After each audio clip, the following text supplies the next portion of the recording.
Ananda sekalian, ketemu lagi dengan Ibu Chandra Pulenti dalam pembelajaran Bahasa Indonesia. Oke, pertemuan kali ini kita akan membahas mengenai struktur dan aspek kebahasaan teks deskripsi. Nah, kali ini kita akan mencari di mana struktur teks deskripsi dan kaidah kebahasaannya. Bagaimana caranya? Nanti kita lihat sama-sama. Nah, Ananda, pada pembelajaran kita kali ini, kita akan menentukan struktur dan aspek kebahasaan teks deskripsi.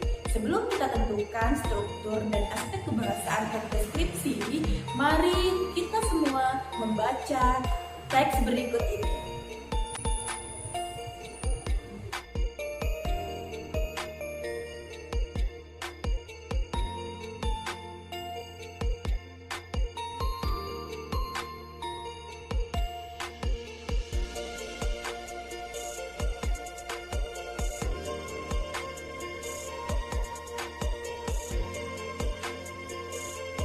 Nah, bagaimana Ananda?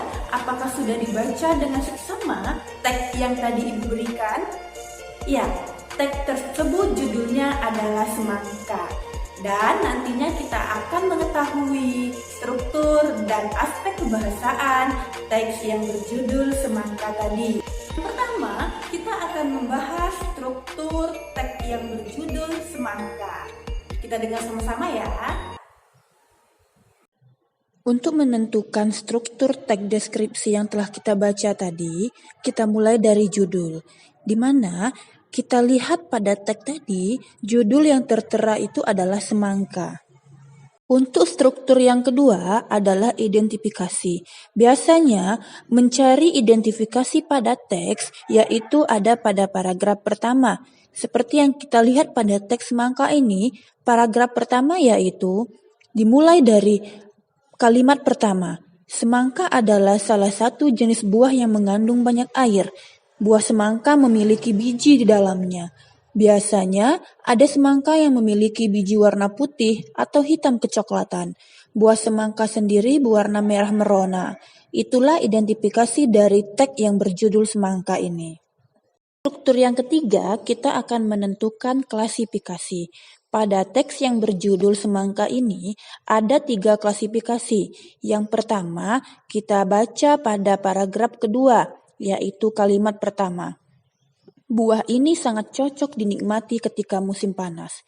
Klasifikasi yang kedua ada pada paragraf ketiga, yaitu kulit buah semangka berwarna hijau belang-belang, putih, hijau tua, dan kuning keputihan. Klasifikasi yang ketiga ada pada paragraf keempat, yaitu bobot buah semangka bervariasi mulai dari 4 kg sampai 20 kg.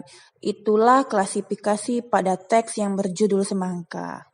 Untuk struktur yang keempat, kita akan menentukan deskripsi. Pada teks yang berjudul Semangka ini akan Ibu berikan deskripsinya. Yang pertama, kita lihat pada paragraf kedua yang dimulai dari kalimat kedua. Mungkin Ananda bisa membaca sendiri ya teksnya. Di mana pada paragraf kedua yang dimulai dari kalimat kedua itu mendeskripsikan buah semangka yang cocok dimakan di musim panas. Deskripsi yang kedua, kita lihat pada paragraf ketiga, dimulai dari kalimat kedua, di mana pada paragraf ketiga tersebut mendeskripsikan mengenai kulit semangka. Untuk deskripsi yang ketiga, kita lihat pula pada paragraf keempat, yang dimulai dari kalimat kedua, di mana pada paragraf keempat itu mendeskripsikan ukuran semangka. Untuk struktur yang kelima, kita akan menentukan penutup. Namun, pada teks yang berjudul Semangka ini, penutupnya tidak ada, karena pada teks Semangka ini tidak dipaparkan secara tersurat kesimpulan atau penegasan ulang topik teks tersebut. Jadi, penutup pada teks boleh ada, boleh tidak. Bagaimana Ananda? Apakah sudah memahami bagaimana menentukan struktur teks deskripsi? Tentunya sudah bukan? Dan mudah untuk kita memahaminya. Baiklah Ananda sekalian, untuk yang selanjutnya, kita akan menentukan aspek kebahasaan dari teks deskripsi yang berjudul semangka tadi. Adapun aspek kebahasaannya, mari kita lihat sama-sama. Aspek kebahasaan yang pertama, kita akan mencari rujukan kata. Dilihat dari paragraf pertama, rujukan kata yang ada adalah kata ini, di mana ini yaitu kata ganti petunjuk. Aspek kebahasaan yang kedua, kita akan mencari kata berimbuhan. Masih kita lihat pada paragraf pertama ya.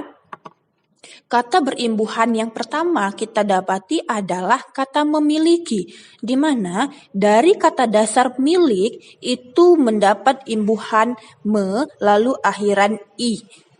Kata berimbuhan yang kedua ada pada kata dalamnya, di mana dari kata dasar dalam mendapat akhirannya atau imbuhannya.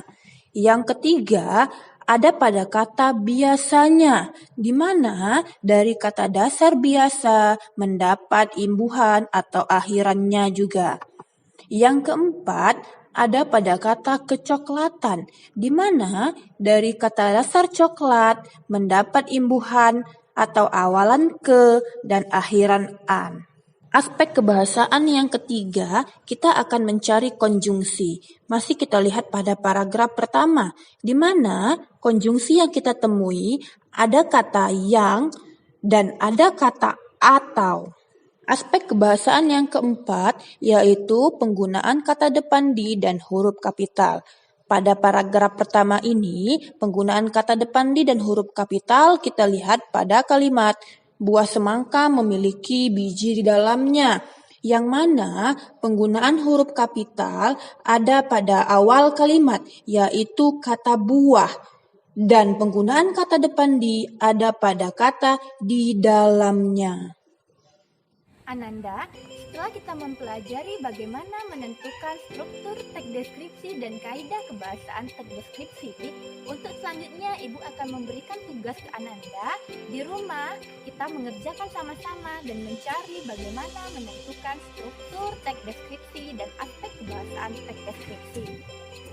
Ananda sudah mencari contoh teks deskripsi yang Ananda pilih dari internet, dari buku, dan dari sumber manapun itu. Nah, untuk selanjutnya kita akan menentukan struktur teks deskripsi dan aspek kebahasaan teks deskripsi tersebut dari teks deskripsi yang sudah Ananda pilih. Dari contoh yang sudah Ibu berikan, mari sama-sama kita cari bagaimana struktur dan aspek kebahasaannya. Demikianlah pertemuan kita pada pembelajaran kali ini. Nah, semoga apa yang Ibu sampaikan dapat bermanfaat bagi Ananda sekalian. Tetap di rumah, tetap jaga kesehatan, dan salam bahasa Indonesia. Akhiri dengan wabillahi taufiq wal hidayah. Wassalamualaikum warahmatullahi wabarakatuh.